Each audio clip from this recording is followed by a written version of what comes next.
नमस्कार बच्चों, स्वागत है आपका हमारे YouTube चैनल में। तो इस वीडियो में हम देखेंगे फूल और कांटे का प्रश्न और उत्तर। तो देखो स्टूडेंट्स, यहाँ पर सबसे पहले क्या है कि भूल कर भी न करे, भूल बने फूल नहीं शूल, निम्न आधार पर चर्चा करो, भूल फूल सूल। तो देखो यहाँ पर हमने चर्चा किया है, मतलब चर्चा करके यहाँ पे लिखा हुआ है। ठीक है, आप बस चर्चा करोगे तो भी चलेगा। वैसे मैंने इसका आंसर लिख दिया है, अगर आपको लिखना है तो आप लिख सकते हो। ठीक है ना। क्या लिखा है इसमें?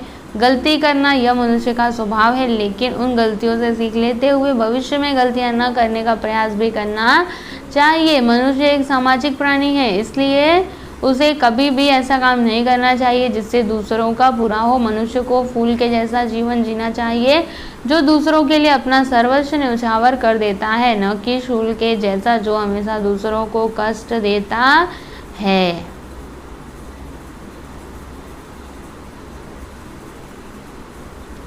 ठीक है, चलो अब हम आगे देखेंगे। तो आगे क्या है, मैंने समझा।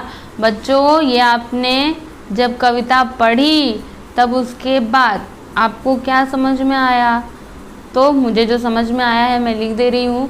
किसी भी बड़े व गौरवशाली कुल में सिर्फ जन्म लेने से कोई बड़ा अथवा सम्मानीय नहीं बन जाता। व्यक्ति को अपने कर्मों के अनुसार ही समाज में मान सम्मान मिलता है। यदि कर्म बुरे होंगे तो निंदा, और यदि कर्म अच्छे होंगे तो प्रशंसा मिलती है।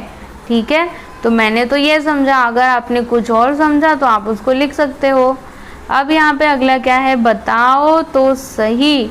तो बच्चों ये आप खुद से करने ला, क्योंकि इसमें देखो आपका ही मतलब आपके लिए ही क्वेश्चन दिया है कि तुम्हें कौन सा फूल पसंद है। अब मुझे कैसे पता चलेगा कि आपको कौन सा फूल पसंद है? तो आप खुद बताओ। ठीक है, और क्यों पसंद है? निम्नलिखित मुद्दों के आधार पर बताओ। जैसे फूल का नाम बताना कि आपको कौन सा फूल पसंद है, क्यों पसंद है, उसके उपयोग क्या क्या हैं, और उसकी गंध कैसी होती है। ठीक है, अब खोजबीन। इसमें क्या है कि आसपास के पेड़ पौधों के नामों का वर्गीकरण करो, छोटे मध्यम बड़े। मतलब आपके आसपास जो भी पेड़ पौधे हैं, जैसे छोटे छोटे कौन से पेड़ पौधे हैं और उनके बारे में आपको यहाँ पर मतलब उनके नाम लिखने। फिर मध्यम मतलब उससे छोटे से थोड़े बड़े, और बड़े मतलब एकदम बड़े। ठीक है, तो देखो यहाँ पे मैंने लिखा हुआ है, जैसे कि छोटे में लिखा है मैंने गुलाब, गुड़हल, गेंदा, सदाबहार, पुदीना।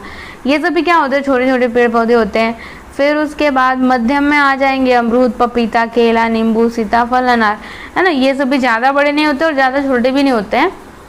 ठीक है, हमारे बराबर तक होते हैं, जिससे कि हम आसानी से उनको तोड़ सकते हैं।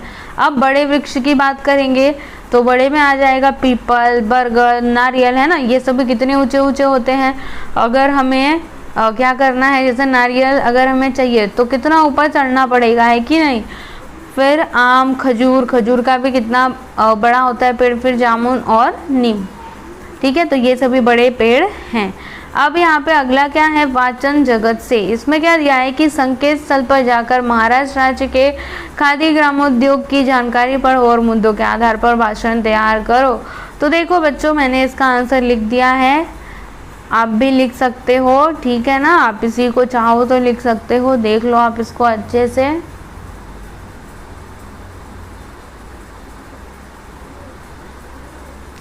ठीक है, ये आपने देख लिया। अब हम आगे बढ़ेंगे। तो इसमें पहला क्या है, रिक्त स्थान की पूर्ति करो। तो देखो बच्चों, यहाँ पे मैंने रिक्त स्थान की पूर्ति की है। ये तो आपका प्रश्न है, अब इसके नीचे उसका आंसर है। देखो, रात में उन पर चमकता चांद भी, देखो चमकता मैंने यहाँ पर फिल किया है। फिर एक ही सी चांदनी है डालता, देखो चांदनी मैंने यहाँ पर लिखा है। खो, इसमें क्या है कि प्यार डूबी तितलियों के पर कतर, यहाँ पे पर कतर मतलब पर आएगा। फिर भौर का है वेद देता, क्या आएगा यहाँ पर, श्याम तन। ठीक है, तो आप उसको देख लेना। अब आगे बढ़ेंगे तो इसमें दूसरा क्या है, एक वाक्य में उत्तर लिखो। मतलब आपको एक वाक्य में उत्तर लिखना है, समझ में आ रहा है, वन सेंटेंस में। इसमें च है, फूल किनको गोद में लेता है, तो इसका उत्तर क्या होगा, फूल तितलियों को गोद में लेता है। ठीक है, अगर आपको एग्जाम में प्रश्न आता है कि फूल किनको गोद में लेता है, तो आप क्या बोलोगे, फूल तितलियों को गोद में लेता है। 6 इसमें है, बड़प्पन की कसर रह जाने पर क्या काम नहीं देती, तो इसका उत्तर क्या होगा, बड़प्पन की कसर रह जाने पर कुल की बड़ाई काम नहीं देती।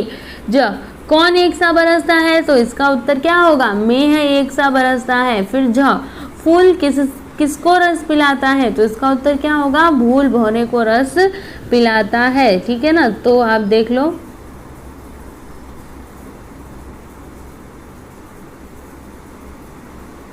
चलो अब आगे बढ़ेंगे। इसमें क्या है, भाषा की ओर। आपको क्या करना है, निम्नलिखित वर्णों के समानार्थी और विरुद्धार्थी शब्दों की जोड़ियां ढूंढो और अपने वाक्यों में प्रयोग करके कॉपी में लिखो। तो देखो बच्चों, हमने इसका आंसर लिखा हुआ है, जैसे समानार्थी शब्दों की जोड़ियां। ठीक है, देखो यहाँ पर क्या बोला है कि समानार्थी और विरुद्धार्थी। ठीक है, तो आपको समानार्थी और विरुद्धार्थी शब्दों की जोड़ियां बनाना है और फिर उनका वाक्य में प्रयोग करना है। तो सबसे पहले देखो, मैंने यहाँ पर समानार्थी शब्दों की जोड़ियां बनाई है, पुष्प, फूल, मेघ, बादल, हवा, पवन, पानी और जल। ठीक है, अभी वाक्य देख लो आप कि मंदिर में ईश्वर को पुष्प फूल अर्पित करते हैं। दूसरा, आसमान में काले मेघ बादल छाए हैं। फिर तीसरा, शीतल हवा पवन बह रही है। चौथा, पानी जल ही जीवन है। ठीक है, अब यहाँ पर अगला क्या है, विरुद्धार्थी शब्दों की जोड़ियाँ। तो देखो बच्चों, यहाँ पे मैंने विरुद्धार्थी शब्दों की जोड़ियाँ भी बनाई है।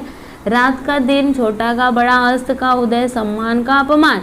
फिर उसके बाद वाक्य भी यहाँ पर लिखे हैं, जैसे भारत रात दिन में अपना काम पूरा कर लेगा। ठीक है, भारत नहीं है भरत है, वैसे आप भारत भी लिख सकते हो क्योंकि भारत भी एक नाम होता है, तो भारत भी आप बोल सकते हो, भरत भी बोल सकते हो यहाँ पर। ठीक है ना, आप कोई भी यहाँ पर नाम लिख सकते हो, भरत भारत ही नहीं, आपको जो मन में आए वही नाम यहाँ पर लिख सकते हो। दूसरा, अजय का घर छोटा बड़ा है। फिर तीसरा, सूर्य अस्तोदय हो गया है। और चौथा, अपने कर्मों से व्यक्ति सम्मान अपमान प्राप्त करता है। ठीक है स्टूडेंट्स, तो देखिए यहाँ पर हमने लेसन नंबर 2 का क्वेश्चन आंसर कंप्लीट किया एंड आई होप कि आपको ये वीडियो अच्छा लगा होगा। तो अगर आपको ये वीडियो अच्छा लगा तो प्लीज़ हमारे वीडियो को लाइक करना, शेयर करना, और अगर आप हमारे चैनल पर नए हैं तो हमारे चैनल को सब्सक्राइब करना। Thank you.